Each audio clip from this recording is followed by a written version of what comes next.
Hey guys, so today we have an analysis of the polling data that we've been getting from Monday, October 15th, and they are definitely beneficial for the Republican Party. If we look at the ones that really stand out and the ones that will really make or break the United States Senate, we have the Nevada Senate race. A new Emerson poll shows Dean Heller up 7 points. That's not great news for the Democratic candidate there. So that's one I'll go very in depth about. I also want to briefly discuss the Pennsylvania 1st and Minnesota 8th, both very important. And then also very briefly discuss the Utah 4th district because it's much closer than many people expected. So, starting off with the main poll that was done today, the Nevada Senate race, Dean Heller versus Jackie Rosen. New Emerson College poll, pretty reliable, shows Dean Heller leading Jackie Rosen by 7 points. That's going to be tough to make up for Rosen. Now, I don't think that Heller is going to win by 7 points. That's a bit out of reach for him at the moment.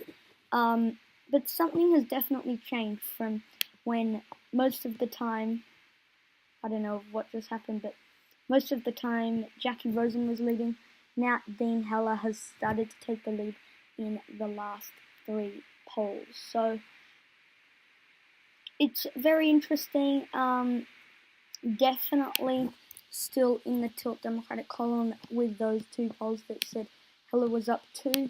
I'm going to narrowly put it in the toss-up column. We would need a few more polls that show Heller ahead for me to put it into the leaning or tilting Republican column. But for now, I'm keeping it as a pure toss-up just because I think the polling in Nevada often underestimates Democrats. Trump was leading in the final poll they're done in Nevada. Final polling average, sorry. So, also this was a state Hillary Clinton won. So if Jackie Rosen capitalizes on that, she could pull it off. But it's definitely gotten much tighter in recent days. So next we have, it will load, the Maryland Senate race. I don't really want to discuss this. I mean, Ben Cardin will go on to win this one at the end of the day. Not really that important. In the Utah Senate race, Salt Lake Tribune shows Romney leading by 36%. That's pretty much expected for a former presidential candidate running back for Senate. It is safe GOP with all the political pundits, and I believe I also have it as a safe GOP seat. Now, looking at the governor's races, which hold some very interesting numbers. Adam Laxalt now leading his Democratic opponent, Steve Sisolak. I want to get some more data from the state. It definitely seems to be trending towards the Republicans with the last few polls. It really depends. Looking at the governor map, I'm moving it from leaning Democratic to tilting Democratic because I still think at the end of the day, the Latino and Hispanic turnout will bring it home for Steve Sisolak until we get some more data from that state. Next, we have the New Hampshire governor race. Krista Sununu versus Molly Kelly. Right now, it is in the leaning GOP column. I wouldn't be surprised if they moved it into the likely GOP column. I believe I have it as leaning. With this new poll that came out, I'm moving it into the likely GOP column. The new poll that shows Sununu leading by 16, I'm moving that into the likely GOP column. So next we have the 2nd district in the state of Virginia. A new Christopher Newport University poll shows Scott Taylor, the incumbent, leading. So if we go into the 2nd district in Virginia, so it's very slow to load. I do apologize, but in Virginia, I believe that one's the 2nd district. I could have it as going to the Democrats. I'll have to see. Yeah, so the 2nd district I have right now going to the Democrats. I'm now going to put it into the Republican column with this new poll. I thought that last one was an outlier. I thought that that one was an outlier, but now we have some more data. I think that this could go to the Republicans.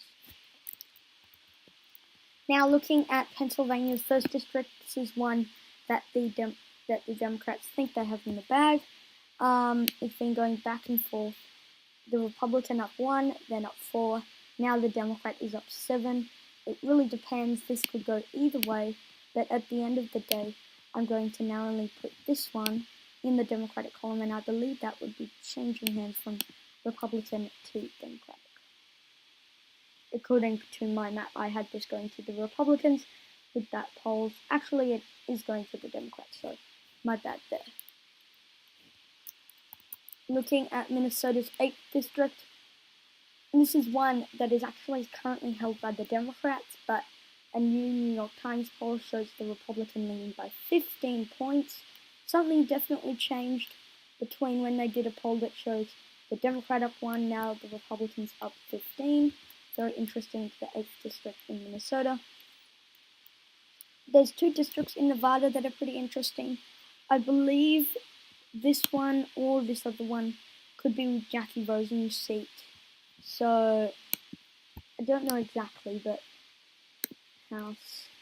If we go into the state of Nevada, there's 2 districts there, the 3rd and the 4th, that are somewhat competitive. So in the 3rd, we have Jackie Rosen's seat. I'm pretty surprised that the Democrat is not leading by a bigger margin. However, you do have to consider there are still a number of undecided voters in the state, and they're likely to come back to the Democrats in this state. And the same thing in the 4th congressional district. Again, hardly anyone has decided who they're going to vote for, likely to come back to the respective political parties. Now, in North Carolina's 13th district, we have the incumbent Ted Budd doing very well against Kathy Manning. It is a toss-up. I wouldn't be surprised if they moved North Carolina 13 into the leaning Republican column. And next we have the 26th district in Florida. Mason-Dixon poll, pretty reliable, shows Carlos Curbelo leading by 1%. That's pretty good news for the Republican in that state. Next, we have the 1st district in New Hampshire, and I'm going to go through the rest of these pretty quickly. Edwards versus Pappas, and the Democrats leading there, but there are still a number of undecided voters that should go to the Democrats at the end of the day. Same thing with the 2nd district. In the 4th district in Utah, I believe this is an outlier, but Ben McAdams and Mia Love are tied. This could go to either of them, probably slightly over to the Republican there, Mia Love.